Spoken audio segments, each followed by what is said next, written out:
基督山伯爵的复仇终于迎来了结局。随着唐格拉尔与费尔南的关系破裂，两人彻底撕破脸面。这次，基督山伯爵的所有复仇铺垫已经全部完成，现在他只需将费尔南的发家史隐晦地告诉唐格拉尔，唐格拉尔自会不顾一切地将他绊倒，因为两人都有一份不可告人的秘密。如今关系破裂，他必须先下手为强。果然不久后，唐格拉尔就收到一份重磅炸弹。阿里帕夏军官被杀的真正原因，竟是因贴身守卫的叛变，而那位守卫正是费尔南。他在将阿里帕夏杀害后，不仅卷走了所有钱财，还将他的女儿卖到苏丹。唐格拉尔立马将这个消息交给了报社，报社迅速排版印刷，瞬间就在巴黎引起一阵轰动。与此同时，海蒂在看到这份报纸后欣喜若狂，而伯爵却平静地表示，这才刚刚开始，等明天费尔南正式回应这些质疑时，才是他们彻底亮出底牌的时刻。与此同时，阿贝尔与泰斯都看到了这份报道，但他们却无能为力，因为此时报社已经证实了这些消息的真实性，并且费尔南已经被传唤到参议院接受调查。而到了第二天，伯爵这边也准备就绪，他交给海蒂2份收据，一份是苏丹那边给费尔南的，另一份是费尔南给苏丹的。这2份收据将会彻底坐实费尔南的罪名。接着伯爵便以旁听的身份来到现场，而此次事关重大，由国王亲自召集，当面对费尔南进行审判。可即便如此，费尔南依旧嘴硬，信誓旦旦地称这一切都是有人恶意编造。然而有同僚质疑费尔南1822年从阿尔及尔回到巴黎后，突然变得极为富有，这该如何解释？费尔南一听急忙拉上唐格拉尔，称自己的钱都是通过股票交易发家的。害怕被咬出的唐格拉尔只能作证。而就在众人对他毫无办法时，一位证人突然被带到庭上，他正是阿里帕夏的女儿海蒂。费尔南瞬间慌了神。当审判长问起海蒂是否认识费尔南时，海蒂表示自己化成灰也认得，因为他是父亲的贴身侍卫。可在1822年那晚的大屠杀里，作为贴身侍卫的他却消失不见，直到第二天才现身，又逼死了自己母亲，还将自己卖到了苏丹。此言一出，现场一片哗然。见费尔南依旧在垂死挣扎，海蒂当即亮出了那2份来自苏丹的收据。而面对着铁证如山的收据，费尔南不得不承认了自己的签名。这次费尔南被赶出检察院，而接下来国王也会亲自找他谈话。阿贝尔问他这一切到底是否都是真的，可费尔南却愤怒地指责他，都是因为他将伯爵带进了自己的生活，还让他去除掉伯爵。阿贝尔怒不可遏，当晚便在歌剧院堵到伯爵，并当众向伯爵发起了决斗。而伯爵本顾及他母亲的面子，想要拒绝，谁料阿贝尔竟直接用手套扇在了伯爵的脸上。见此一幕，众人被惊得鸦雀无声，身后的雅各波和强盗首领万帕瞬间变脸，但伯爵却制止了他们，只是弯腰捡起手套，面无表情接受挑战，并将决斗时间定在第二天清晨。而泰斯得知此事后，连夜找到伯爵道歉，祈求他能放过自己的儿子。可伯爵却无法做到，因为在剧院的那一巴掌已经将伯爵架到了火上，所以最终的结果只有一个，不是阿贝尔死，就是伯爵亡。闻言，泰斯只好打出感情牌，说即便为了自己，也不能放过阿尔贝吗？伯爵微微一愣，随即便质问泰斯，知道自己为什么会坐牢吗？看着泰斯一脸疑惑的样子，伯爵直接将举报信摆在他的脸前。泰斯在看完后也终于明白了真相，他不再央求伯爵能放弃复仇，只求他能放过阿贝尔。伯爵没有回答，而是突然问他是从什么时候认出的自己。泰斯回答道，他从见到伯爵的第一眼就已经听出了他的声音。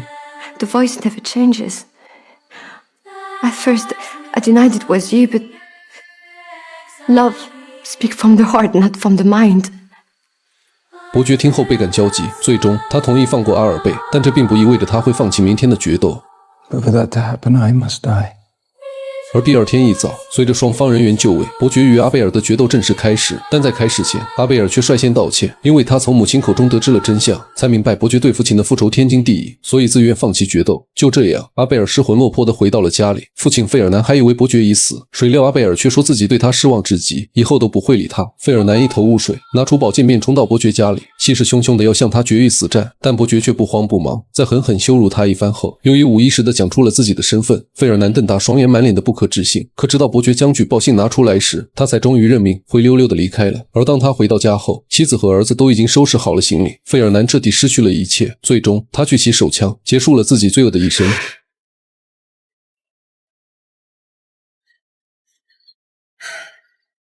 但基督山伯爵的复仇还并没有结束，针对另外2位仇人的计划也到了收网的时刻。首先是唐格拉尔，他的土地期权即将到期，而铁路项目的资金却迟迟不能到位。他心急如焚地找到伯爵，希望他能将答应投资的500万法郎先打到自己的账户。可伯爵却声称他们有缘在先，要等他女儿嫁给斯帕达后才会付款。但唐格拉尔此时已经走投无路，因为随着费尔南的倒台，他在政府中也没有了朋友，现在必须立马支付购买土地的900万法郎，否则铁路项目将被收回。可他已经投资了500多万，几乎押上上了全部的身家，但伯爵依旧不紧不慢，声称只要在周四他的女儿与斯帕达顺利订婚，所有的资金都会到位，并且为了安慰他，还以基督山伯爵的名义保证，这才让唐格拉尔放下心来。但殊不知，这一切都是伯爵精心设计的圈套，准备在周四的订婚仪式上将他彻底击垮。随后，斯帕达悄悄找到他的女儿，拿出基督山伯爵的亲笔推荐信，告诉他已经被罗马歌剧院的总监选中，只要他愿意前来演出，绝对能成为歌剧界的未来之星。女孩听后兴奋至极，但随即又面露难色，称父亲从不允许他登台演出。可斯帕达微微一笑，暗示道，若是已经到了罗马，他的父亲想管也管不到了，但如果周四还不动身的话，他们只能在订婚仪式上见了。说罢，斯帕达便冲他意味深长地笑了笑，然后便头也不回地离开了。女孩瞬间明白了斯帕达的意思，有了这封推荐信，她完全可以与老师一起前往罗马追梦。而很快便到了订婚的日子。当唐格拉尔还沉浸在喜悦中时，却不知一场灭顶之灾已经悄然来袭。等宾客们全部到位后，唐格拉尔便迫不及待地宣布订婚仪式正式开始。然而所有人等了又等，女儿始终没有出来。心急如焚的唐格拉尔直接将门撞开，却发现女儿不翼而飞，还留下一地碎发，并且就在此时，内政部秘书长神色慌张地找到米娜，说警方已经发现了他们在股市上的猫腻，他现在必须要拿走最后一笔交易的分成。米娜听后急忙上楼拿钱，可当打开箱子后却惊得目瞪口呆，里面竟然空空如也。原来是女儿拿走了这笔钱，当做了去罗马的路费。而当两人来到楼下时，警察也推门而入，他手中拿着对内政部秘书长以及唐格拉尔和米娜的逮捕令，罪名是在股市上恶意套现。愤怒的唐格拉尔觉得荒唐至极，本想让伯爵出面证明，却不知他在交易所的所有黑幕都是伯爵亲自调查交给警方的，上面清楚记载了内政部秘书长是如何利用职务之便将股票的涨停提前告知米娜，然后由唐格拉尔买入抛售，而利用政府的内部信息在证监所交易乃是死罪，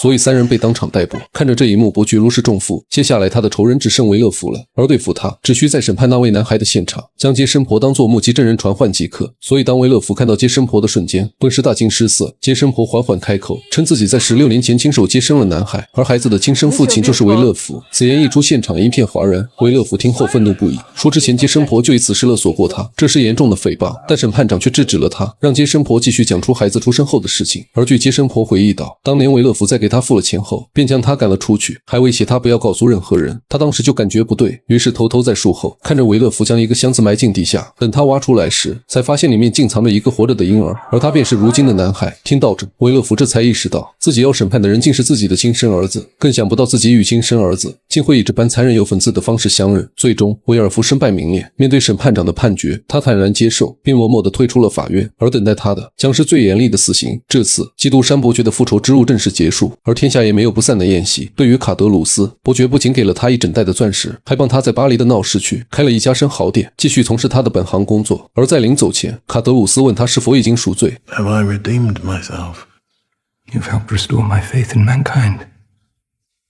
Not many have managed that.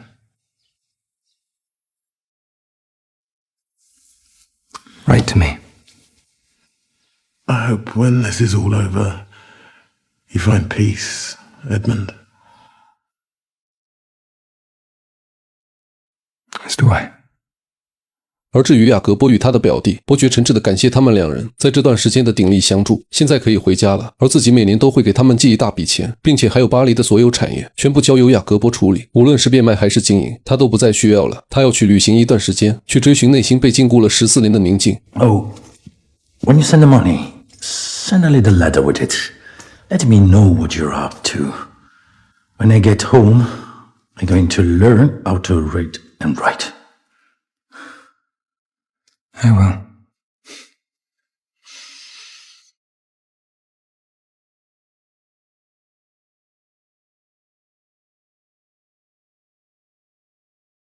而故事的最后，埃德蒙再次回到了马赛，他在悬崖边上找到了泰斯，而这个位置对准的正是他做了14年苦牢的监狱。这次全片结束，而基督山伯爵之所以能被评为文学史上最伟大的复仇巨著，除了因为埃德蒙复仇计划的严谨外，更重要的是他爱恨分明，对待帮助过自己的人千百倍的报答，而对自己的仇人则是毫无仁慈，以牙还牙，以血还血。